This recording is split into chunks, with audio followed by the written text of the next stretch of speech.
Bueno, buenas tardes a todas y todos. El día de hoy concluimos con los temas de la primera parte del curso y con el tema que amablemente Jonathan se ofreció a cubrir, que no hemos cubierto en momentos anteriores, y que es una explicación acerca de las cargas útiles de los satélites,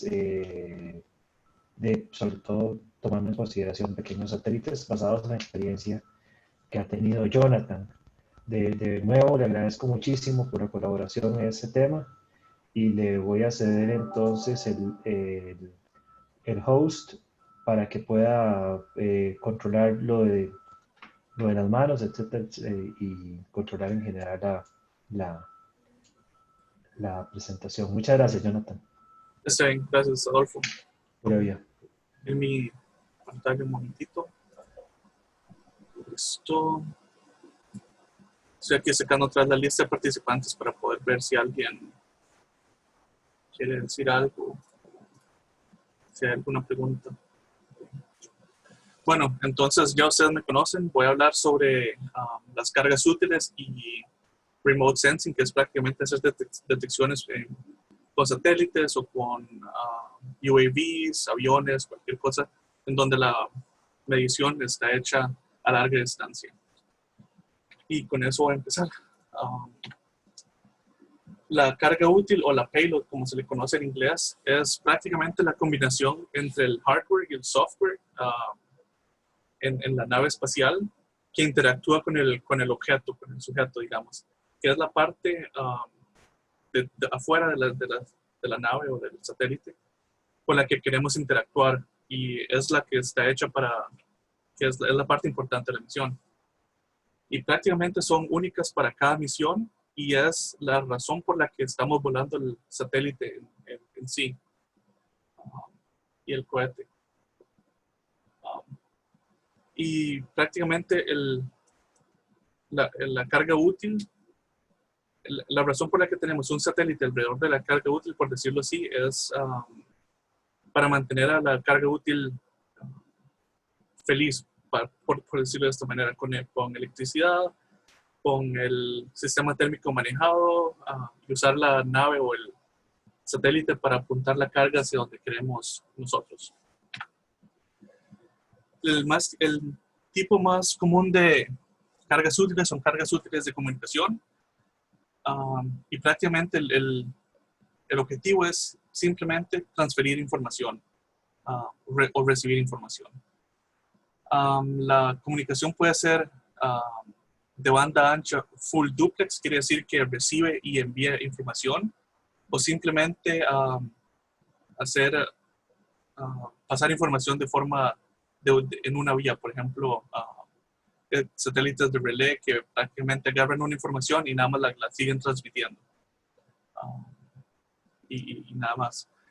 Y normalmente los satélites de comunicación son satélites geosíncronos, pero las constelaciones de satélites pequeños están volviéndose más comunes, por ejemplo Starlink de SpaceX.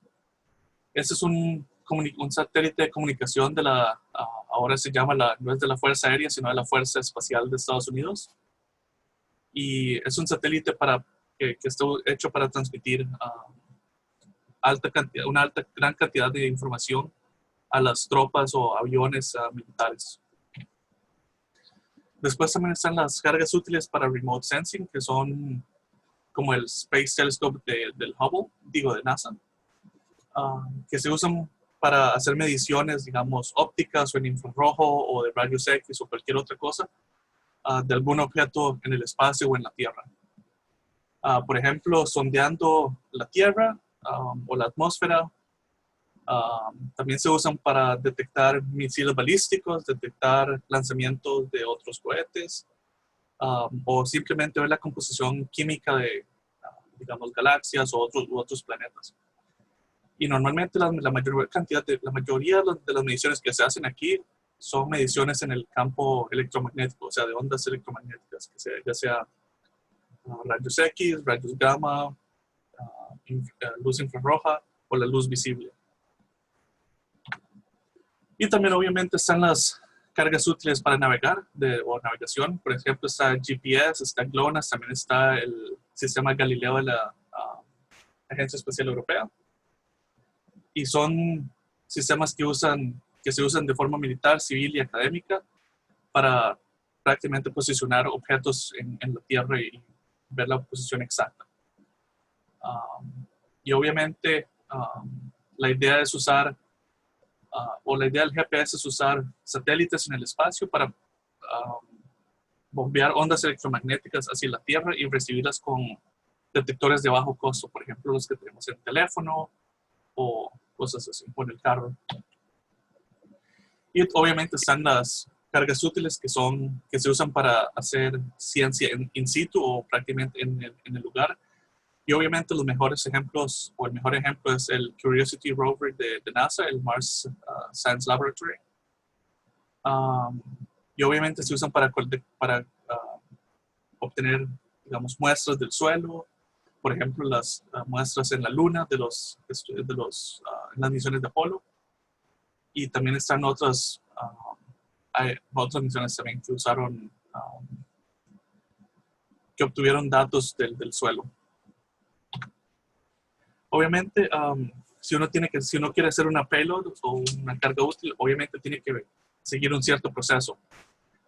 El proceso tiene varios pasos y son iterativos también. Por ejemplo, se escoge el objetivo de la payload. ¿Qué queremos hacer con la payload? Digamos, medir la luz infrarroja del Sol o tomar fotos, digamos, de algún planeta o de la Luna. Después hacemos trades, prácticamente eso quiere decir que vemos, ok, si yo quiero hacer esta misión, ocupo hacerla con este tipo de instrumentos y ocupo que haga esto y lo otro. Entonces ya con eso se va al siguiente paso, donde se hace el concepto de operaciones para la carga útil. Por ejemplo, ocupo que apunte hacia la Luna 3 minutos para tomar una foto, o que observe a la Tierra cada 15 minutos para hacer una imagen y luego poder compararlas. Y prácticamente este concepto de operaciones tiene que ser bien detallado para saber no solo cómo tiene que funcionar la carga útil, pero también todo lo que el satélite tiene que proveer durante ese tiempo, en términos de poder, de sí, prácticamente en cosas de termales, también propulsión y de attitude control, por ejemplo.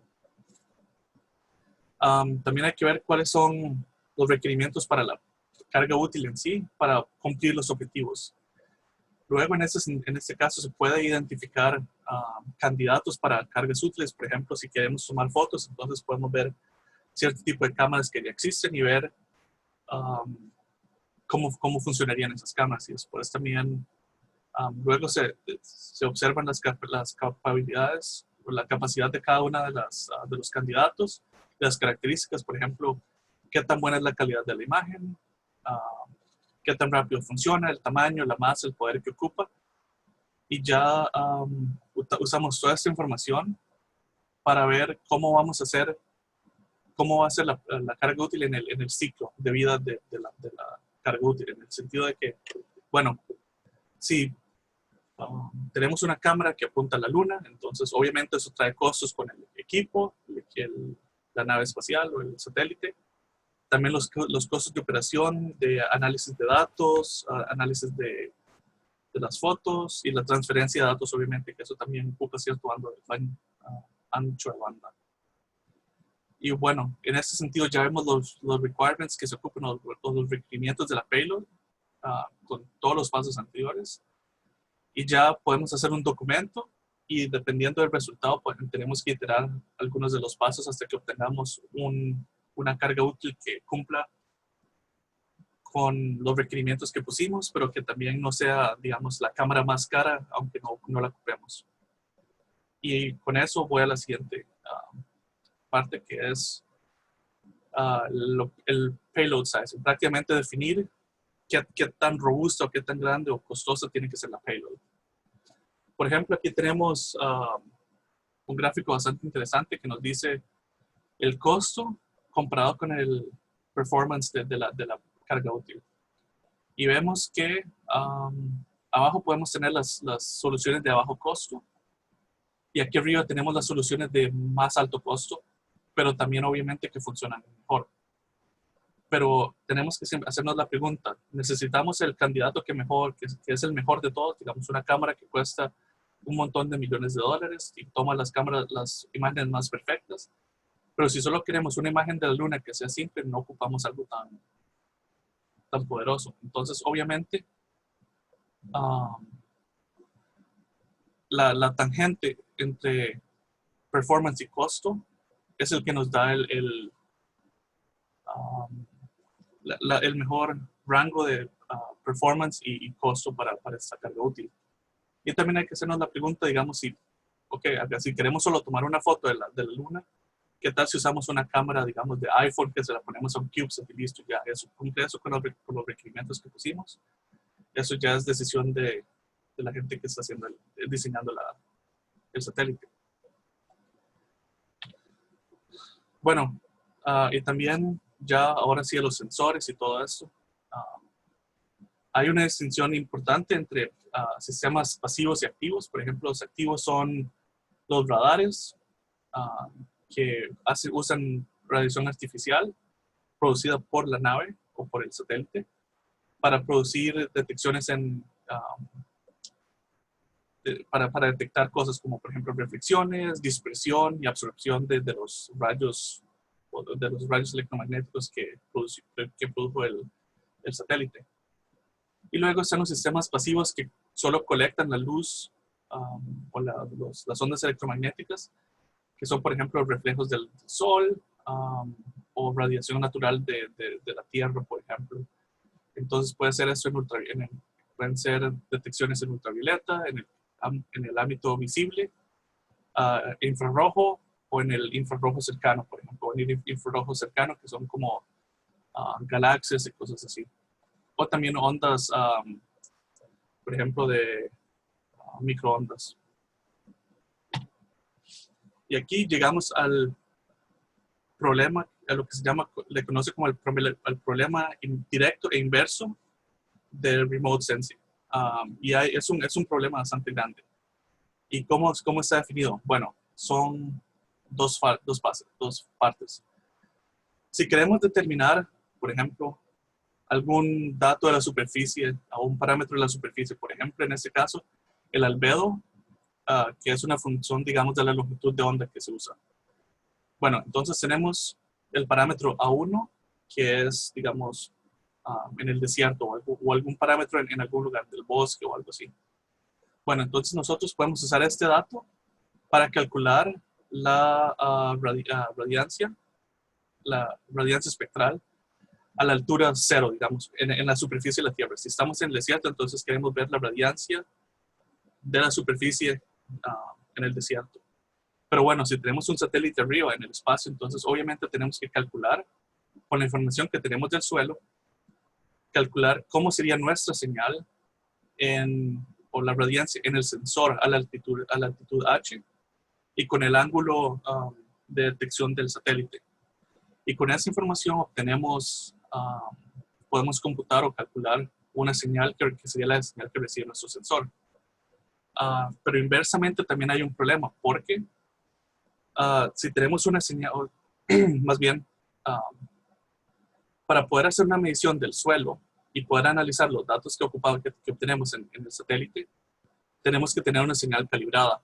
Con esta señal calibrada, nosotros podemos ver la señal que llega al sensor, pero también hay que corregir esta señal con los parámetros, digamos, de atmosféricos y todos los efectos que tiene la atmósfera para poder calcular la radiancia a nivel cero. En ese sentido sería la señal corregida en el suelo.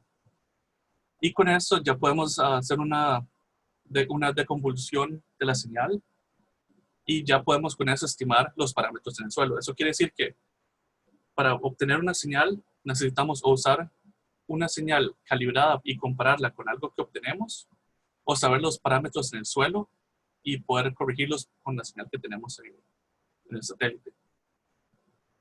Y la parte de calibración es muy importante y la puse al final para que entendamos ya después de que haya enseñado las diferentes modalidades de mediciones y todo eso para que se entienda la importancia de la calibración. La ecuación básica de Remote Sensing en este sentido es relativamente simple y nos da nos da la cantidad de radiancia que es emitida por una superficie A en un cierto ángulo de la normal y en un cierto ángulo sólido que es delta omega de una superficie proyectada que es delta A. Entonces ya con eso podemos calcular la radiancia y la radiancia espectral dependiendo del ángulo sólido y listo. Y también está el budget de radiación de la Tierra, por ejemplo. Si queremos medir algo que está en el suelo o, digamos, algo que está reflejado o algo así, entonces tenemos que saber cuál es el budget de radiación de la Tierra. Por ejemplo, la radiación, digamos, si tenemos el 100% de radiación que viene del Sol, 8% está dispersado por la atmósfera. El 17% más o menos está reflejado por las nubes. 19% es absorbida por el agua, por el vapor, por polvo, por el ozono. Y el 4% es absorbida por las nubes. La Tierra absorbe el 46% y lo que queda reflejado es solo el 6%. Entonces, obviamente, si queremos obtener información reflejada del suelo, es muy poca la señal que obtenemos con respecto al 100% que llega del Sol. Y obviamente está también lo mismo que es la radiación de la Tierra en ciertas longitudes de onda, por el calor que tiene la Tierra. Eso lo discutimos ya la semana pasada. Ya eso ustedes lo saben, pero nada más para mencionarlo rápidamente. El espectro electromagnético está dividido en varias partes, por ejemplo, dependiendo a la longitud de onda, que también corresponde a la frecuencia, y la energía del fotón. Por ejemplo, entonces está dividido entre microondas, ondas infrarrojas lejanas, medias, cercanas, el rojo, los colores visibles y la luz ultravioleta. También están los rayos X y los rayos gamma. Y son todas esas las señales que podemos usar para hacer nuestras mediciones. Obviamente hay varios problemas con eso, porque la atmósfera no es 100% transparente. Y con este gráfico podemos apreciarlo más. Por ejemplo, las microondas son... las microondas son en cierto modo bloqueadas por la atmósfera. Hay ciertas ondas de radio que son 100% transparentes y llegan completas a la Tierra y por eso las podemos detectar con telescopios. Ya en la parte infrarroja, la mayoría son absorbidas por la atmósfera, dependiendo obviamente de la longitud de onda. Y por eso es que si queremos hacer mediciones de galaxias o cosas que emiten en el espectro infrarrojo, ocupamos hacer las mediciones desde el espacio. Las mediciones de color visible, obviamente, son las que nos llegan mejor a la Tierra y por eso nuestros ojos están adaptados a las ondas visibles y por eso es que vemos. Y ya si queremos, digamos, rayos gamma, rayos X, ultravioleta, todas esas están bloqueadas por la atmósfera y por eso usamos satélites para hacer mediciones de este tipo de longitud de onda.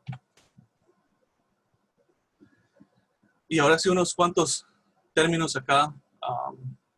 Por ejemplo, está la diferencia entre términos fotométricos y radiométricos. Obviamente, los radiométricos quieren decir que son ondas de radio y los fotométricos que son ondas o son señales de luz.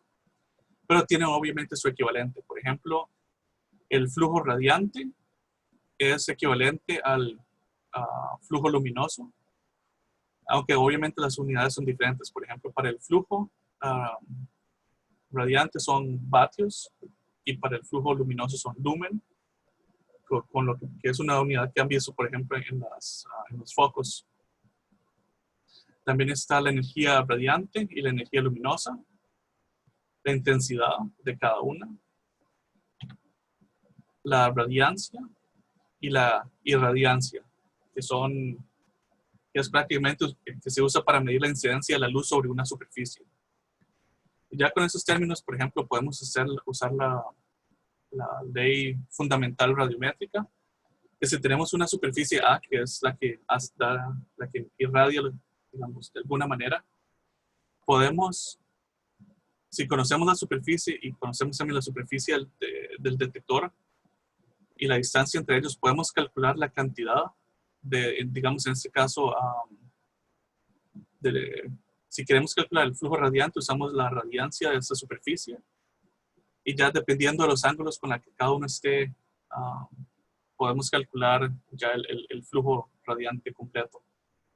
Y ya esto se puede usar, digamos, para ver si una superficie emite tanto, mi detector va a recibir cuánta cantidad de luz.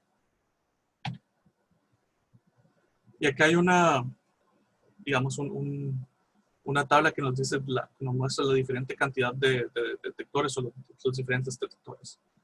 Están los detectores para rayos gamma, que normalmente el detector y el colector son lo mismo. Las partículas, o también para rayos X, las partículas interactúan con el detector, normalmente ionizándolo, y entonces producen una cantidad de luz, y esta luz es detectada por otro detector, y ya con eso sabemos la cantidad del flujo de rayos X o rayos gamma que entran a nuestro detector.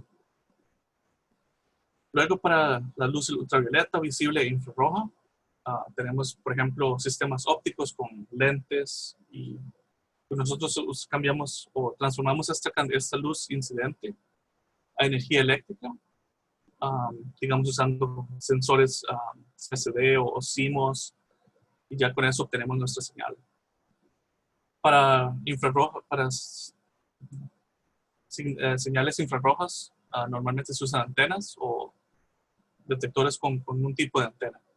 Igualmente con microondas también se usan detectores electromagnéticos que son prácticamente antenas. El diagrama de bloque básico de un sistema infrarrojo. Tenemos el detector que tiene alguna fuente de poder, y también está el resto de la señal, del procesamiento de señal. Por ejemplo, tenemos la señal análoga que viene del detector, la convertimos a una señal digital, hacemos procesamiento digital de la señal y obtenemos así los datos. Y eso es prácticamente válido para el resto de sensores, aunque obviamente hay ciertas cosas que cambian. Ahora sí, los rayos, los detectores gamma, por ejemplo, son ondas electromagnéticas que tienen una longitud de onda menor a 5 milésimas de nanómetro a 1 milésima de nanómetro. Y dependen también mucho de la fuente, porque mucha gente los define de esta manera, pero también tiene un cierto rango. Entonces no hay un rango, digamos, definido científicamente. También normalmente se usa la energía de los rayos o de las partículas para definir los rayos gamma. Normalmente están entre 100 kiloelectronvoltios a 100 megaelectronvoltios. Y para detectarlos se usan centelleadores, que son prácticamente ciertos materiales que centellean o prácticamente producen luminiscencia al ser bombardeados por rayos gamma o rayos X en ese sentido también, posiblemente, que se usan los dos para lo mismo. También se puede usar, un ejemplo de detectores de rayos gamma que se usaron en un satélite fue el COSB de la Agencia Espacial Europea, que detectó o que se envió al espacio para detectar rayos gamma cósmicos. El sistema para detectar rayos X en el espacio es muy similar. Obviamente la longitud de onda es diferente, son un poco más grandes, y la energía es más baja de los rayos X. El gran problema de detectar los rayos X es que los sistemas convencionales con espejos, por ejemplo, que tenemos en los telescopios en la casa o algo así, son ineficientes porque los rayos X no se reflejan bien. Pero si el ángulo de incidencia a un espejo, digamos, es bastante bajo o es bastante pequeño, ah, típicamente menor a 3 grados, entonces los rayos X sí se pueden reflejar. Y esto lo descubrió a un señor que se llamaba Walter, de apellido Walter, que diseñó el telescopio que es Walter, que si podemos ver acá, son reflectores a un ángulo que es prácticamente casi que 90 grados con los rayos incidentes, pero son reflejados y terminan siendo enfocados directamente hacia un detector. Pero podemos ver que esto pasa a 10 metros más o menos de longitud. Entonces son detectores muy, muy grandes para poder detectar rayos X. Hay varios tipos de telescopios Walter. Por ejemplo, está el tipo 1, en donde los rayos vienen y son reflejados varias veces a un punto focal. Por ejemplo, la misión HEAO de NASA usó este tipo de reflectores en donde los rayos X son reflejados de esta manera hacia este punto focal. Después está el tipo 2, que es, como vemos, un poco más largo y termina siendo bastante similar, pero creo que sí, en ese sentido es un detector más largo, pero que se puede hacer más delgado. Y obviamente los resultados, por ejemplo, son los mapas o los catálogos espaciales de rayos X, como este de la NASA. Bueno, del Laboratorio de Investigación Oval de Estados Unidos, en donde podemos ver, por ejemplo, señales de sistemas binarios, de clusters y otros destellos en el espacio. Acá tenemos, por ejemplo, acá hay un ejemplo del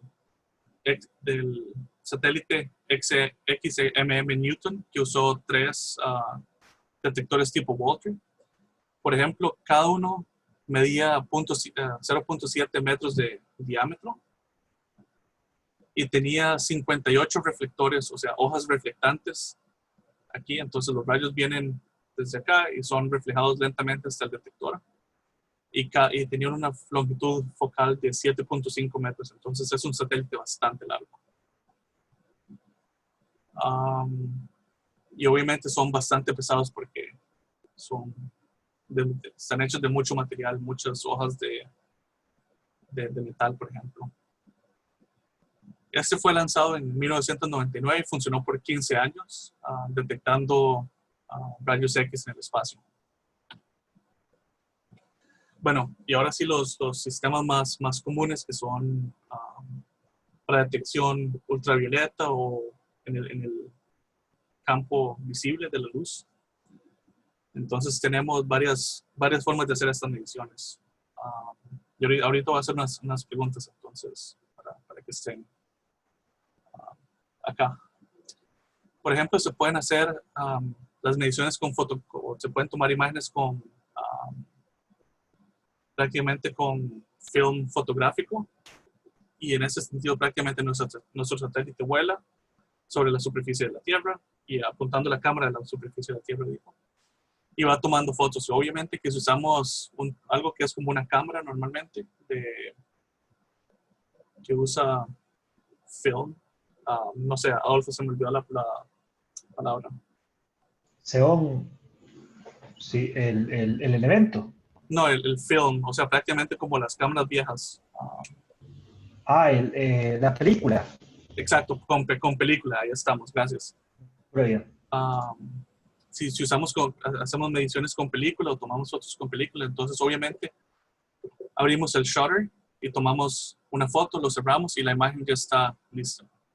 Pero obviamente es un sistema bastante anticuado que tiene un problema. Además de que es tecnología vieja, tenemos, por ejemplo, el tiempo de estadía.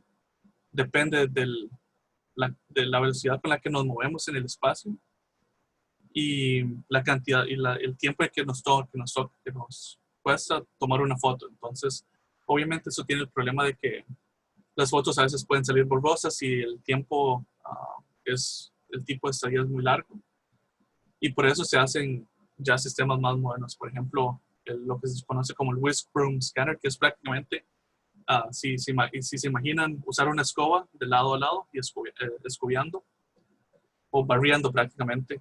Entonces tenemos un píxel que se mueve de lado a lado y se resetea. Y entonces ya vamos tomando líneas con un píxel. Entonces eso se puede hacer en serie, que es prácticamente de una línea a una línea a una línea, o lo podemos hacer en paralelo con varios píxeles a la misma vez.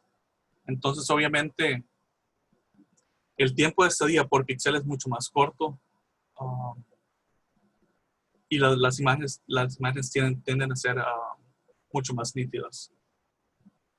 También está lo que se llama el push broom, que es, digamos, si tenemos una escoba de las grandes, digamos, de las de taller, y empezamos a escobiar o a barrer hacia adelante.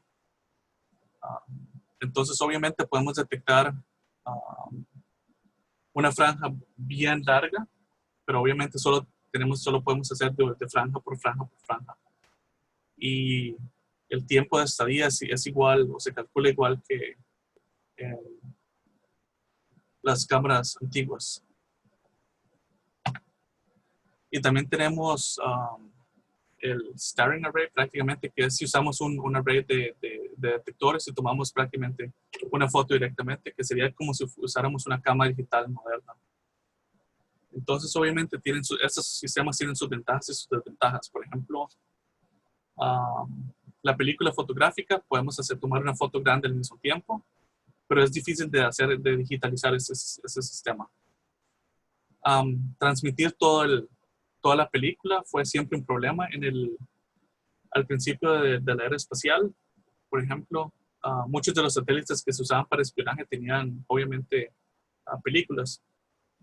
Y al final, cuando ya la película estaba llena, se separaba el caníster, prácticamente el lugar donde estaba la película, y eso entraba otra vez a la Tierra y tenía que ser atajado, y venía con paracaídas, tenía que ser atajado con un helicóptero, y ya tenían que llevar al laboratorio y analizar todos esos datos. Obviamente con eso se puede conseguir bastante densidad de datos, y la exactitud cartográfica es bastante alta, porque es prácticamente una foto como viene. Y obviamente es son datos análogos, entonces hay que digitalizarlos si se ocupan transferir o hacer alguna otra cosa. Los Whisk Broom Scanners, por ejemplo, son detectores simples que son prácticamente un píxel, pero obviamente tienen partes que se mueven porque ocupamos mover este detector de lado a lado. Y obviamente, si el píxel está, digamos, exactamente debajo, perpendicular al satélite, obtenemos un cuadrado que es, digamos, 1 kilómetro por 1 kilómetro, y ese es nuestro píxel. Pero si está al lado, alguno de los lados, por ejemplo, si está por acá o por acá, entonces tenemos un error por la curvatura de la Tierra y también porque la distancia entre el satélite y el suelo es mayor a los lados que en el centro. Y entonces son componentes o son cámaras con alta complejidad, porque ocupamos bastantes espejos y aperturas bastante grandes. Lo bueno es que podemos hacer mediciones con varios espectros al mismo tiempo, o sea, digamos, diferentes longitudes de onda. El push broom, por ejemplo, puede tomar hacer imágenes de franjas muy largas. Algunos detectores tienen 2500 o 3000 hasta más píxeles en una sola línea. Entonces, obviamente, dependiendo de la altura, podemos tomar imágenes de 1000 kilómetros de ancho muy fácilmente. Pero obviamente ocupamos sistemas ópticos que también nos ayuden. Son sistemas normalmente telescópicos y la complejidad sube bastante rápido. Y con los starring arrays, obviamente, tenemos una geometría fija en 2D, por ejemplo, porque tenemos todos los píxeles activos al mismo tiempo. Entonces, entonces los datos son bastante precisos, pero, pero el sistema, obviamente, como llenamos todos los píxeles al mismo tiempo, es difícil necesita un sistema de lectura de píxeles bastante rápido y procesamiento de datos bastante rápido. Y obviamente esto puede producir errores y la imagen puede terminar borrosa. Para obtener estos datos y usar prácticamente los datos, la información óptica, ocupamos lentes. Entonces hay 6 tipos básicos de lentes, que es el convexo a ambos lados, el plano convexo, el convexo pero que tiene un menisco positivo, el cóncavo a ambos lados, el plano cóncavo y el cóncavo con menisco negativo.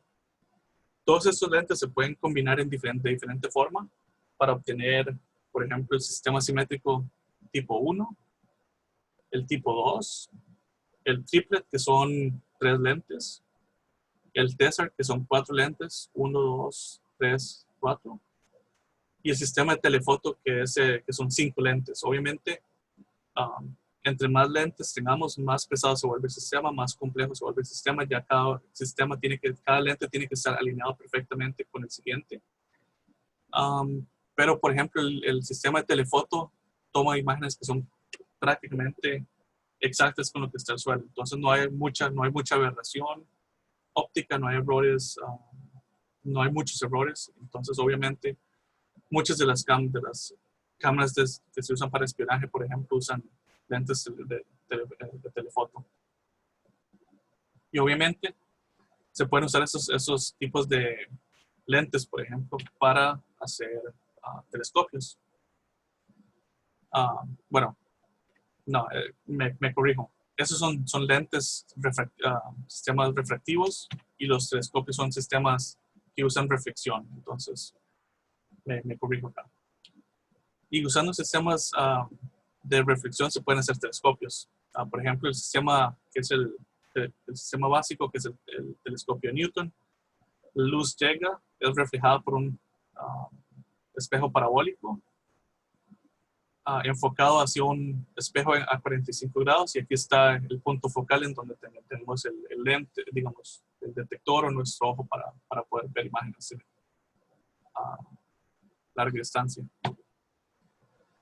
Luego está el sistema Cassegrain, que es un sistema más compacto. Muchos de los telescopios que se pueden comprar para ver las estrellas son de este tipo porque son compactos y relativamente baratos.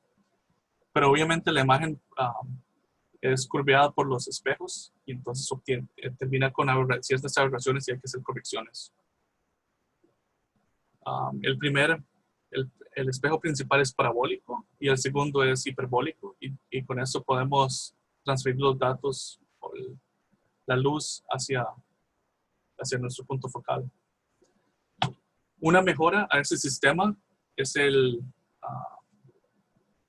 Ritchie-Chrétien Telescope, que es una modificación o una adaptación del Cassegrain, pero los dos espejos son hiperbólicos y reduce el coma, que es prácticamente el error cuando los rayos no están enfocados en el mismo eje óptico, como vemos por acá.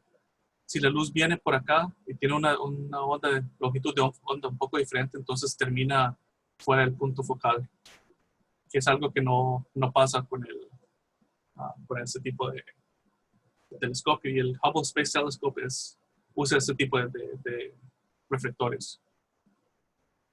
Y bueno, obviamente si tenemos imágenes o tenemos información espectral con, por ejemplo, luz verde, luz roja, infrarroja o ultravioleta, obviamente nosotros queremos poder tomar una imagen o poder agarrar esta información que obtenemos desde el espacio o de cualquier otro lado y usar detectores para obtener una señal y poder analizar esa señal. Entonces, para eso se usan los sensores CCD, por ejemplo, que son dispositivos de carga acoplada, y normalmente siempre están hechos en arrays que son de una o dos dimensiones para poder guardar los datos. Y hay varios tipos de detectores, y los vamos a ver en un momento. Y prácticamente lo que pasa es, o lo que se hace es, al ser expuesto a la luz, el detector se carga porque hay luz, porque la luz ioniza o prácticamente cambia la estructura electrónica por los fotones. Entonces hay un cambio de carga y ese cambio de carga se puede medir. Pero para eso hay que hacer transferencia de los píxeles prácticamente, y eso es lo que vamos a ver en el siguiente momento.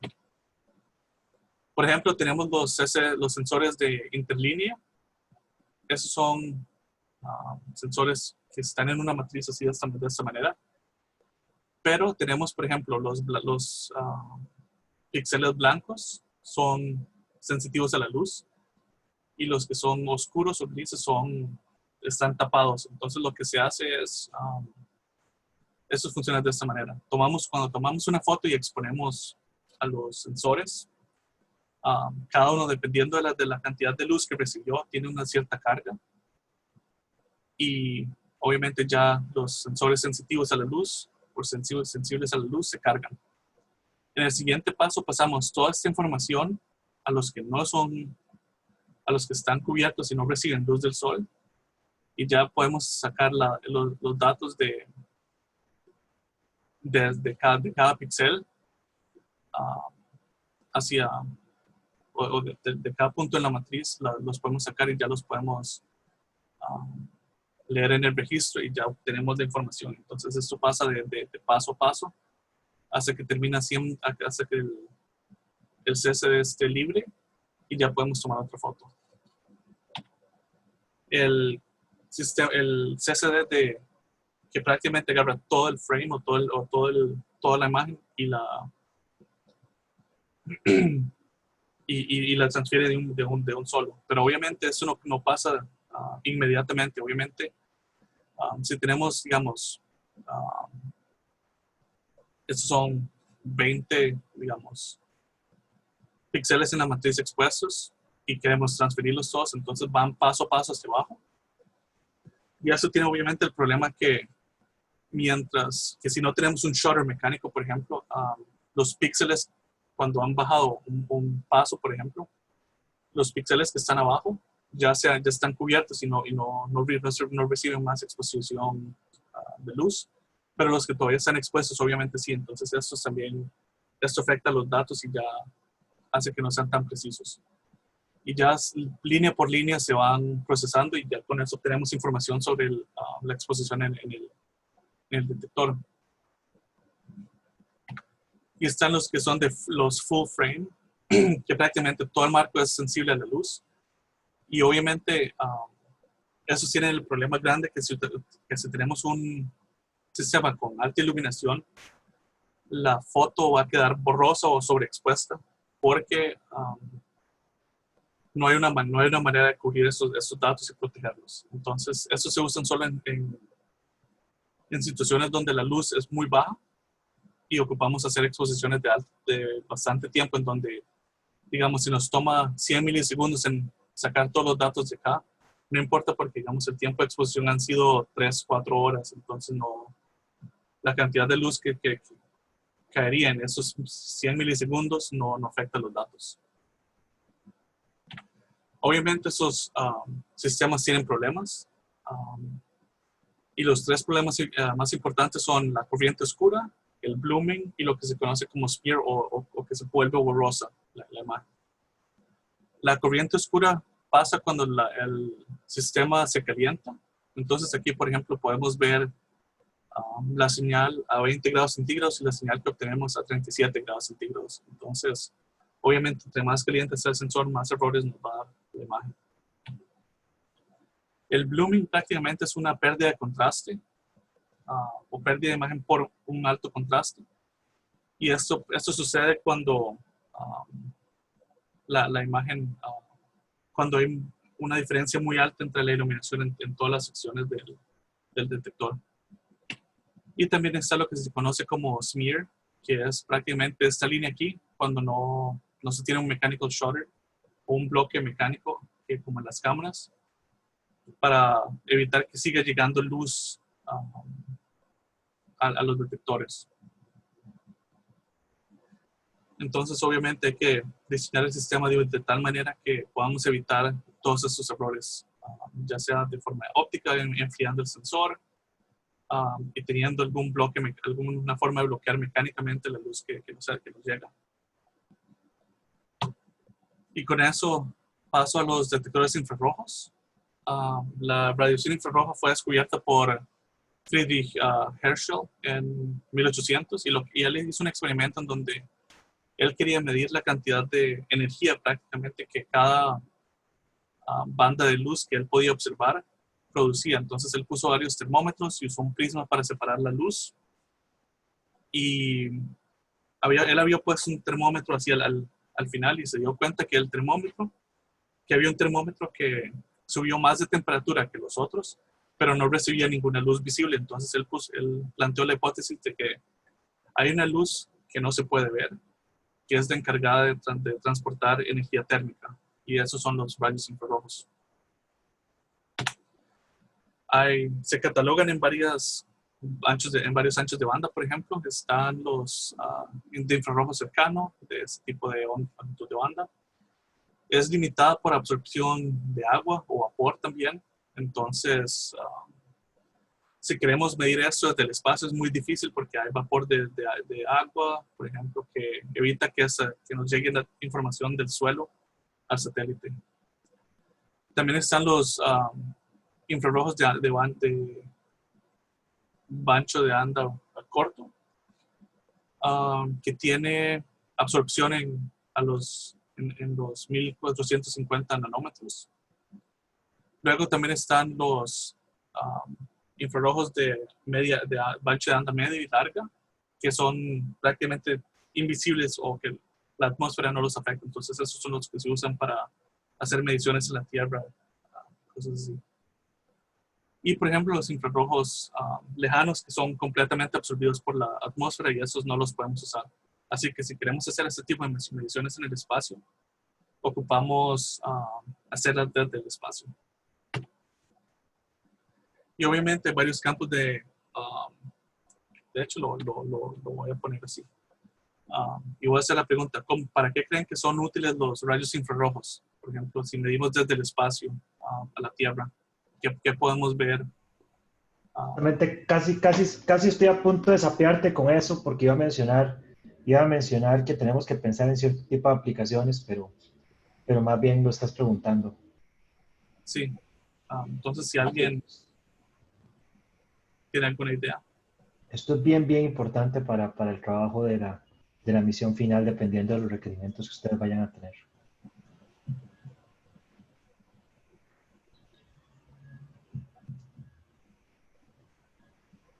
Por cierto, el semestre pasado, uno de los grupos diseñó ¿cómo se llama? Toda una misión para probar una cámara SWIR que no había ido al espacio. Entonces diseñó una misión como una misión de demostración tecnológica para poder certificar la cámara con TRL-9, una cámara comercial que existía en ese sentido y que no ha sido llevada al espacio. Bien interesante. No sé si ideas. Podría ser para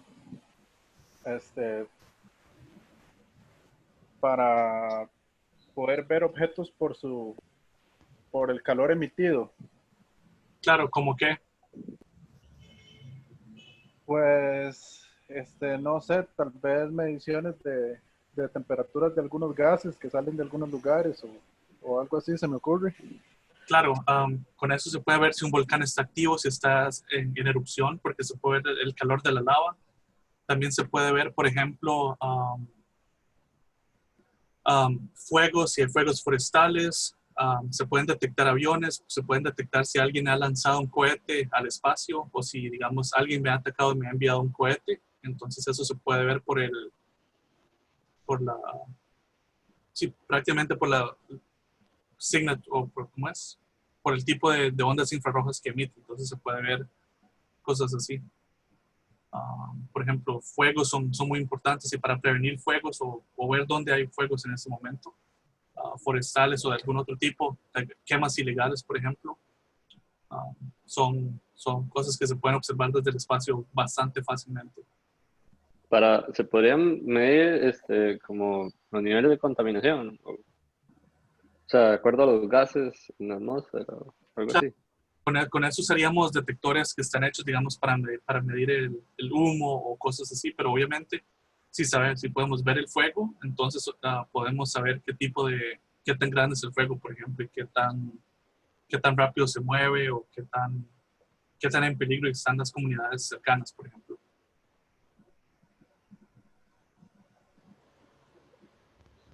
Y ¿Algo más? ¿Otra idea?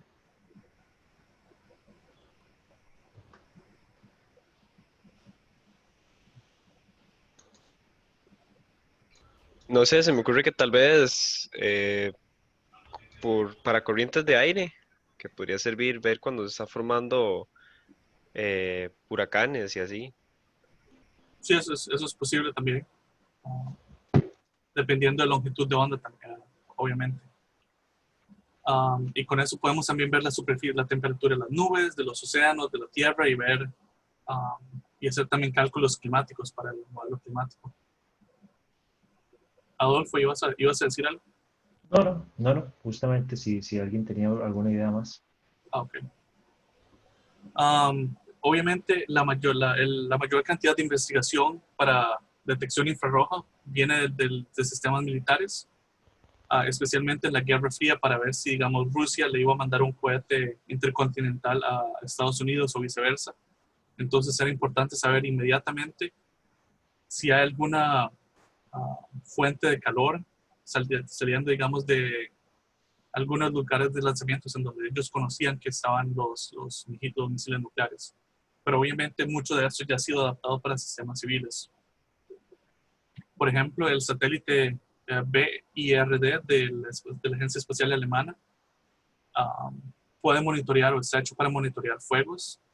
Y aquí podemos ver las señales. Por ejemplo, esta es la señal de algún bosque en algún lado, que es señal verde, y ya eso es una señal verde en algún lugar. Pero ciertas órbitas después, ese lugar tuvo un fuego y entonces empezó a quemarse un área bastante grande. Y los detectores de color rojo empezaron a detectar señales bastante altas. Entonces ellos ya sabían, bueno, acá hay un fuego. Entonces ya ellos programaron un sistema de que si había algún lugar en donde las señales eran tan diferentes, entonces ya mandaban una alerta automáticamente diciendo acá hay un fuego en esas coordenadas, por ejemplo. Y la NASA obviamente ya conoce un satélite mucho más moderno, que es el GOES-R o 16, ya ahora que está en órbita, que fue en el que trabajó Sandra Kaufman, por ejemplo. Aquí está observando un fuego en California hace aproximadamente año y medio, y ellos pudieron ver fácilmente en dónde estaba el fuego y mandar la señal. Yo creo que yo vivo como por aquí abajito. No. Y sí, esos fueron los fuegos de hace año y medio. Ahora también se puede usar la tecnología infrarroja, pero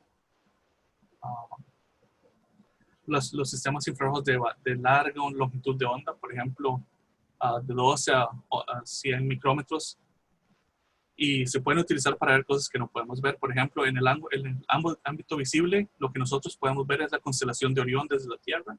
Conocemos la faja, los tres que están acá, y el resto de estrellas. Nada más las vemos así con nuestros ojos. Pero si nuestros ojos pudieran ver en infrarrojo y si no tuviéramos la atmósfera que nos afectara, nosotros veríamos esto. Entonces, todo eso es súper útil para investigación científica, para entender mejor las galaxias y cómo funciona, cómo se formó el espacio. Se formaron las galaxias y los planetas y eso.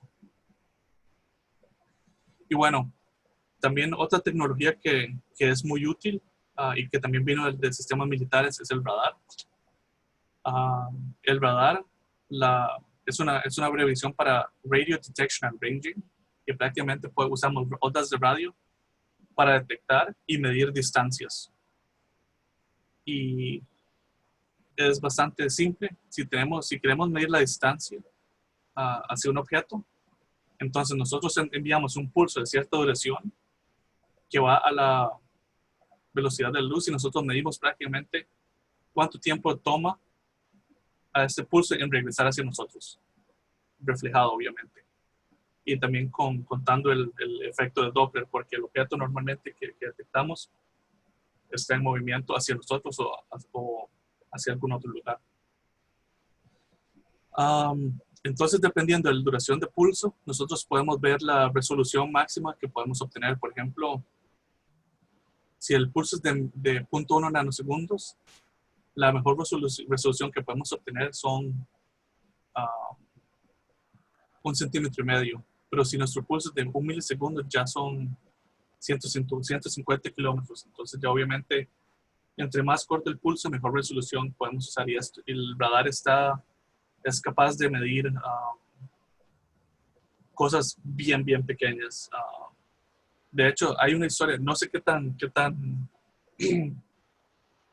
real sea, pero por ejemplo, Rusia estaba trabajando en un portaaviones y entonces al rato les llegó un correo de una llamada de Estados Unidos y le dijeron, hey, hay un martillo que dejaron ahí en la cubierta, por favor quiten el martillo, si no van a tener un accidente cuando trate de despegar un avión. Y eso es, conociendo los sistemas y la precisión que tienen esos sistemas, es bastante posible que haya habido algo tan similar. Bueno, los sistemas de radar pueden ser duplex o dobles, con un satélite que transmite y uno que recibe. Perdón. O también se puede hacer con un solo satélite que transmite y recibe al mismo tiempo. Entonces, obviamente, es más exacto si se usan dos, pero con uno todavía se puede obtener bastante precisión, dependiendo obviamente, el detector que se tenga. Una pregunta, Jonathan, ya que estás en eso, ¿puedes volverte a eso exactamente? La ventaja de tener el transmisor y el receptor tiene que ver con la cantidad de energía que estamos trabajando, con el hecho de que lo estamos recibiendo en otro lado, o con qué tiene que ver.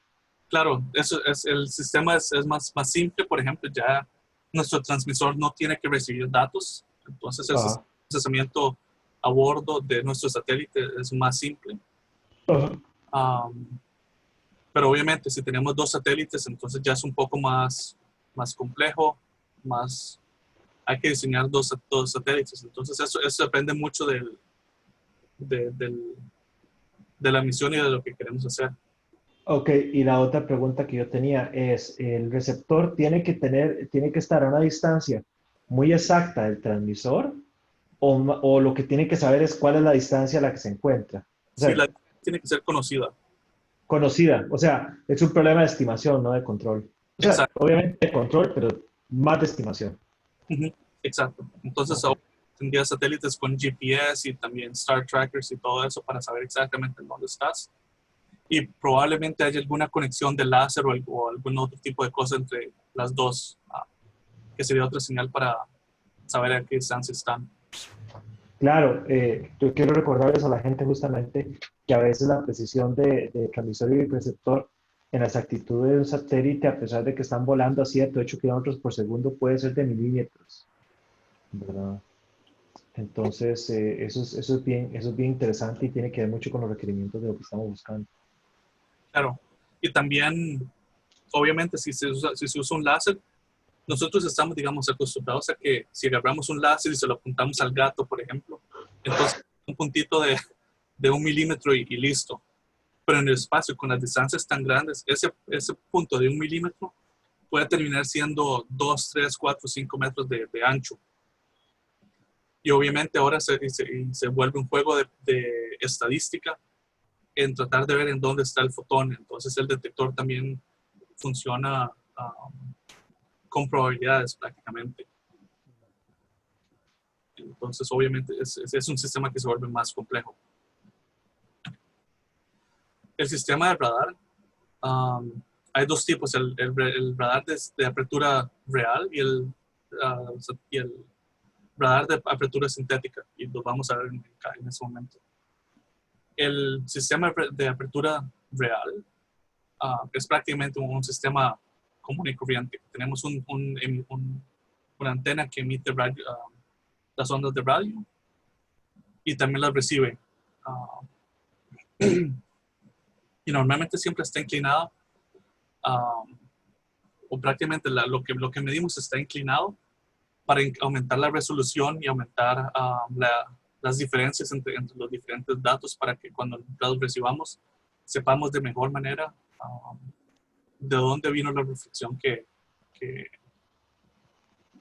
del rayo electromagnético que enviamos prácticamente. Entonces obviamente están las líneas acá que son constantes a distancia, entonces es una línea recta, pero obviamente tenemos datos que vienen porque se mueven o porque también nos movemos en el espacio, entonces tienen con una aberración o un error por el Doppler, entonces con eso podemos ver exactamente, con procesamiento de datos a bordo, podemos saber exactamente qué parte es cuál desde el satélite. Y obviamente eso está definido por el tamaño del detector o del emisor prácticamente, o de la fuente de los rayos electromagnéticos, o del rayo, como dice aquí. Entonces, si tenemos un rayo de cierto diámetro, digamos 1 metro de diámetro, y entonces obviamente los rayos electromagnéticos o las ondas electromagnéticas se dispersan, entonces ya en el suelo va a tener otro tipo de diámetro, pero está limitado a lo que tenemos en el satélite. Si queremos hacer mediciones más exactas, entonces hacemos mediciones de radar con apertura sintética. Lo que hacemos es mediciones desde varios puntos y recibimos las ondas reflejadas en varios puntos, y con eso ya podemos prácticamente, si hacemos varias mediciones a diferente tiempo, entonces tenemos ya la apertura sintética, que es mucho más grande que la apertura real del detector. Entonces, por ejemplo, aquí está el ángulo sólido del rayo, y obviamente entonces con eso podemos hacer varias mediciones al mismo tiempo, y en esta franja podemos medir con una resolución mucho más alta. Entonces el radar de apertura sintética tiene resoluciones en el campo de milímetros, y con eso se puede prácticamente detectar lo que uno quiere en el suelo, si tiene un tipo de radar si tiene un radar de este tipo. Y bueno, ahora sí, la parte de calibración, que yo dije que era la más importante. Hay varios tipos de calibración. Por ejemplo, la podemos hacer, la primera calibración que hay que hacer en una nave espacial es la calibración en el laboratorio. Para ver, por ejemplo, cómo están alineados los píxeles, cómo está alineada nuestra cámara con respecto al satélite, porque toda esta información es prácticamente, como le digo yo, un juego de matrices. Porque, por ejemplo, tenemos la cámara. Si la cámara apunta, digamos, desde la parte de abajo en el CubeSat, entonces tenemos un vector que sale del centro de la cámara hacia donde queremos apuntar. Pero ese vector está alineado, digamos, o depende de la alineación de la cámara, con, digamos, el 000 del CubeSat, que, digamos, puede ser el centro de masa si se quiere, o puede ser una de las esquinas. Entonces, obviamente, ahora tenemos que saber cuál es el ángulo entre la cámara, la cámara al chasis del CubeSat. Y ya con eso obtenemos una matriz con la que podemos ver esa información. Entonces, si alineamos el CubeSat perfectamente con, digamos, con alguna estructura que tenemos en el laboratorio y apuntamos a una carta de calibración, entonces, dependiendo de cómo terminen esos números conocidos en nuestra imagen, entonces sabemos, bueno, la cámara está desalineada 1 milímetro hacia la derecha o lo que sea. Y ya con esa información, si el CubeSat no se puede desarmar y se puede ajustar, ya tenemos la matriz de transformación para corregir ese error. Y obviamente si queremos ver la posición de si queremos tomar una foto en la Tierra con nuestra cámara, entonces ya tenemos el vector de donde está la foto, hacia la cámara, hacia el chasis y obviamente el resto de transformaciones de matrices hasta tener, digamos, la órbita y ya donde, y con eso ya sabemos exactamente en dónde tomamos la foto. Pero como dije, son puras matrices y todo eso, y siempre ocupamos transformar entre ellas. Pero sí, la calibración en el laboratorio es importante para detectar, por ejemplo, el ajustamiento del sistema de la cámara, para determinar la orientación de cada píxel y saber si hay algún píxel que está desalineado o algo así. También cómo reacciona a diferentes colores, colores oscuros, colores claros. Y también se pueden hacer calibraciones usando esferas de integración, que prácticamente es una esfera llena de espejos adentro, con la que se dispara una luz prácticamente, y con eso ya obtenemos la integración en toda la esfera, y con eso ya podemos ver cómo está calibrado nuestro sistema. Y obviamente se hace la calibración en el laboratorio, pero también hay que calibrar normalmente antes de cada medición o después de cada cierta cantidad de mediciones. Y por ejemplo, el rover Curiosity de la NASA tiene el sensor MALI y usa este tipo de detector. Por ejemplo, este es el detector como se veía en la Tierra en el laboratorio cuando lo construyeron. Y esto ya es después, ya en el día 34, estando en Marte, ya con polvo y todo, así es como se veía el detector. Entonces, obviamente, sabiendo cómo era el color original y viendo el color ahora, podemos hacer los cambios en la imagen para tener ya la imagen real. Y por eso es que la NASA, cuando publica sus imágenes, dice o está corregida o no está corregida. Entonces eso depende si lo han pasado por el proceso de calibración. Y en el espacio, si tenemos algún telescopio, un método bastante interesante y bastante simple es ver a la Luna. La Luna tiene un reflejo que es bastante conocido, entonces con eso se puede calibrar detectores en diferentes anchos, longitudes de onda, con solo apuntar el telescopio hacia la Luna. El problema, obviamente, es que dependiendo del detector, la Luna no llena completamente el sensor, entonces también tenemos, digamos, la Luna en blanco y el resto alrededor en negro, entonces eso también puede afectar el detector. Y obviamente, como la Luna tiene cráteres y no es completamente uniforme, entonces hay ciertos errores que se producen. Pero para obtener una calibración de blanco es bastante útil, o también de luces infrarrojas es bastante útil. Es mejor hasta que ver al sol. Y ya eso es prácticamente lo que tenía para hoy. Y obviamente también se pueden usar diferentes tipos de calibración. De hecho, hay una persona que en su finca aquí en Estados Unidos puso su apellido en grande, prácticamente plantó un bosque en donde él puso su apellido, y la NASA usa ese target desde el espacio. Como es tan grande, se puede ver, entonces ellos usan y ven el apellido, entonces ellos saben qué tan grande es cada letra. Ya con eso ya pueden calibrar su sistema para saber exactamente qué tamaño es lo que están viendo.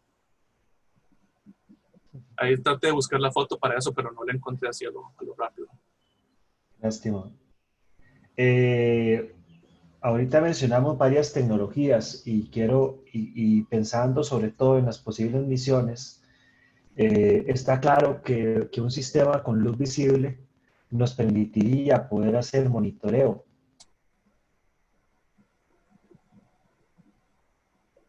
Adolfo, no te escuchamos. No me están escuchando. No sé por qué. Terminó. Dice que mi conexión a internet es inestable, es la primera vez que me sale. En principio ya me deberían escuchar bien. Ahora sí, ya. Ok, mis disculpas. No he tenido ese problema todo el día hasta ahora.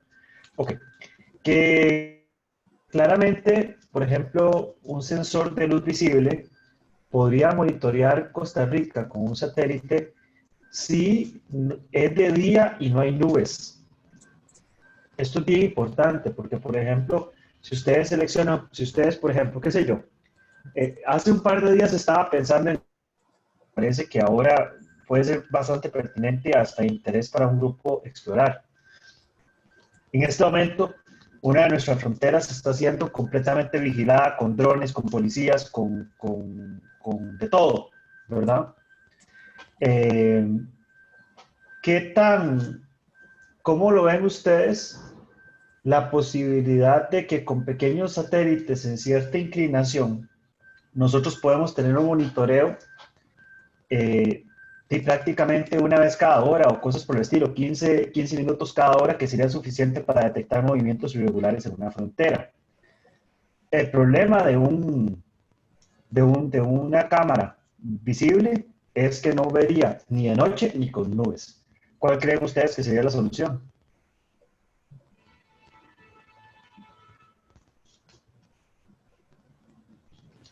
Yo pienso que sería meterle ahí algo, un sistema de estos, de los que hablábamos, que nos pueda, ¿Cuál? que nos permita medir radiación térmica.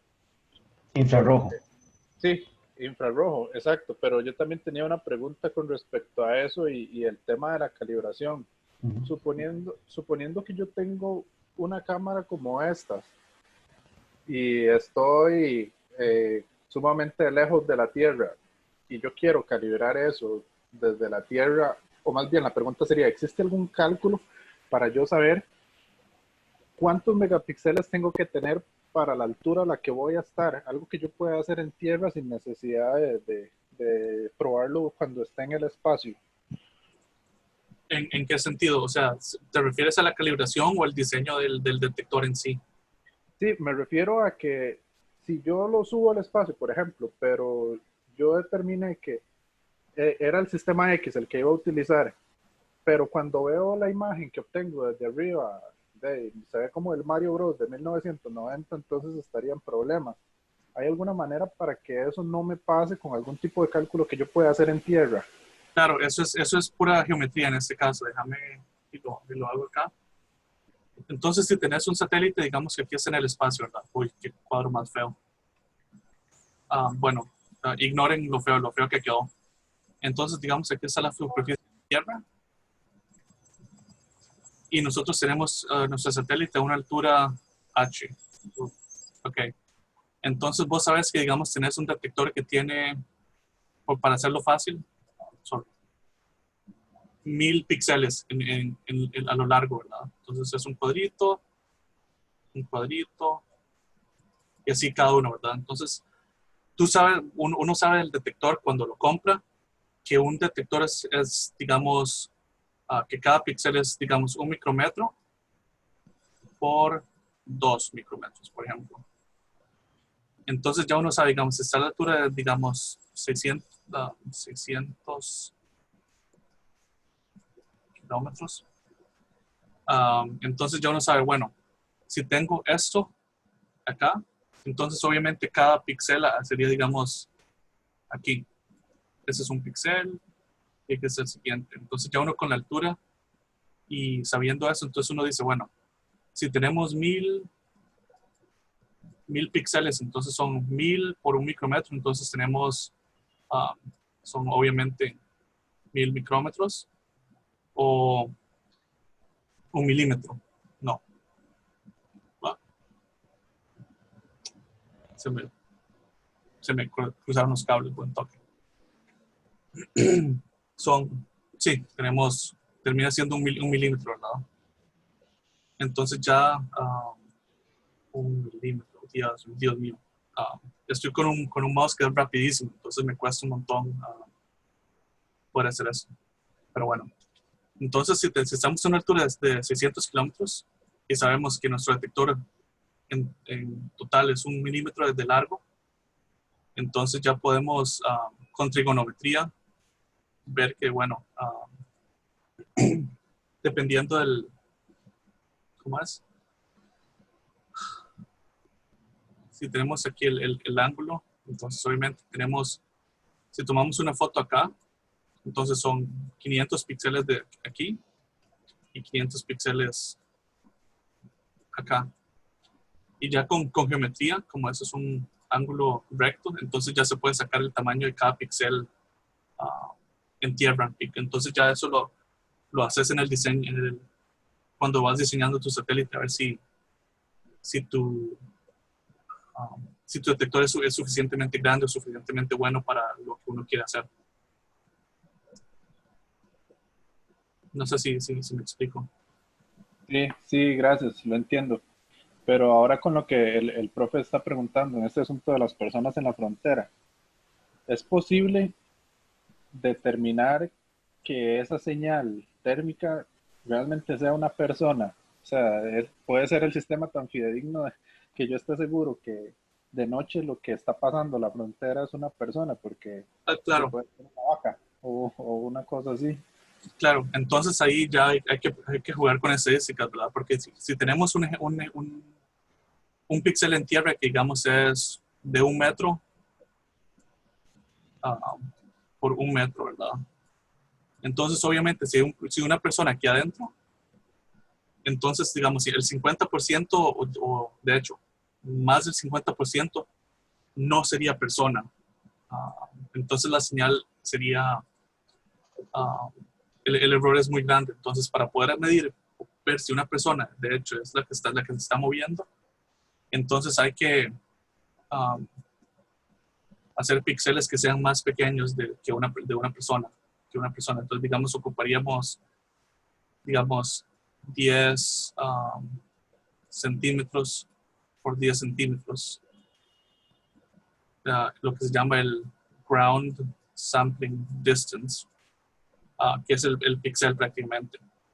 Entonces ya con eso habría que saber a qué altura queremos estar y el tipo de detector que usaríamos, pero eso, para tener una resolución así, habría que usar, ya los sistemas ópticos no dan, y se ocuparía un sistema de, por ejemplo, de apertura sintética de radar para detectar eso, porque los sistemas de apertura sintética no son sensibles, por ejemplo, a las nubes.